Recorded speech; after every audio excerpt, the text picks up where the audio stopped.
Thank you, Mr. Chairman, and thank you also for having Dr. Hafner-Fogarty here with Zipnosis from a Minnesota perspective. This has been great testimony to hear from all of you. Dr. Hafner-Fogarty, let me ask you this question. You mentioned Baylor just a little bit ago, but what's the general makeup of the healthcare systems that Zipnosis supports? Are they big? Are they medium? Are they small? Is it across the gamut? Give a little perspective of that other than just Baylor. Baylor Scott and White is one of the bigger ones. The smallest system that we have right now is a critical access hospital in central Minnesota that has 6 doctors and I think 6 nurse practitioners. So we are pretty size agnostic. We're really excited about this opportunity with the American Academy of Family Physicians to make a version of our platform available to those docs in 2, 3, and 5 doctor practices, because they need the technology almost probably more than the bigger health systems do. Sure. And one of the chief, complaints that I hear consistently from the doctors that I speak with on a pretty regular basis is the time they don't get to spend with their patients. They do a ton of paperwork, the compliance costs, and it's just taking away from the doctor-patient relationship. How does some of the platform and practice work now with Zipnosis, how does it change that, or what does it do with that doctor-patient compliance paperwork component? Normally, a patient, if a patient and I are sitting in an exam room, I'm doing the data entry and all of the documentation. And I jokingly tell people I went to medical school because I couldn't type worth sour apples, and focusing on a computer keyboard is not why I went into medicine. What Zipnosis does is we shift the data entry to the patient. The patient creates the information. Our software translates that into a physician-friendly SOAP-style note that all doctors are used to reading. And when the physician makes the diagnosis and the treatment plan, the software creates the documentation.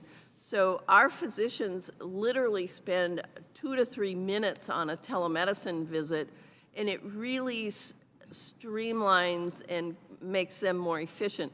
And they're not going back for 2 to 3 hours at the end of the day doing work after work, which is something my colleagues who are still in practice do complain about. Well, I know we're going to continue to need your advice. You talked about thinking differently, being green, but clearly that's going to be necessary if we're going to address a lot of the healthcare challenges that we all want to, I think, across the aisle work on. And healthcare regulators, as you mentioned, they don't know what box that telemedicine may have to be put in, or that Zipnosis or some of the other companies have to be put in. So we got a very fragmented landscape that is preventing the opportunity when you're delivering to patients now. Once they hit 65, once they hit Medicare, you may not have access as patients to a lot of these platforms. Let me just follow up. Dr. Phillip, I want to just ask you a quick question too in my time that's remaining.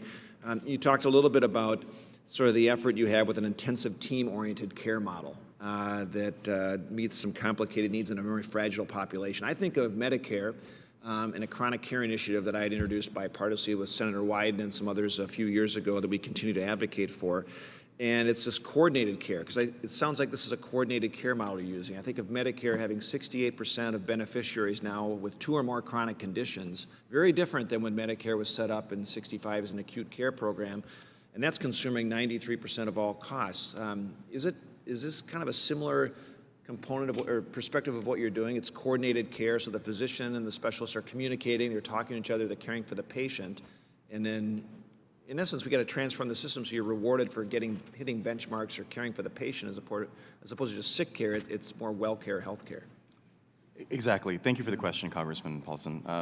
What we find is that when patients are seeing 10 different doctors, they're getting 10 different stories, they're getting confused, that even if the doctors are seeing what everyone else is saying, they always think their organ system is the most important. There's the old saying, if you're a hammer, the world's a nail, And what we do is we partner with our patients and we kind of quarterback the situation. We say, okay, that physician-patient relationship is key. Let's create a plan together, and I will interface with each of the different the specialists on the case, and we'll chart a course together. And so that coordination of care is absolutely key. Because if there's no vision, what happens is a patient will see one doctor, they'll create a plan. The next doctor will change that plan. Patients get completely confused. Mm-hmm. And as we're adding more and more layers of service, this is critical to streamline and simplify care.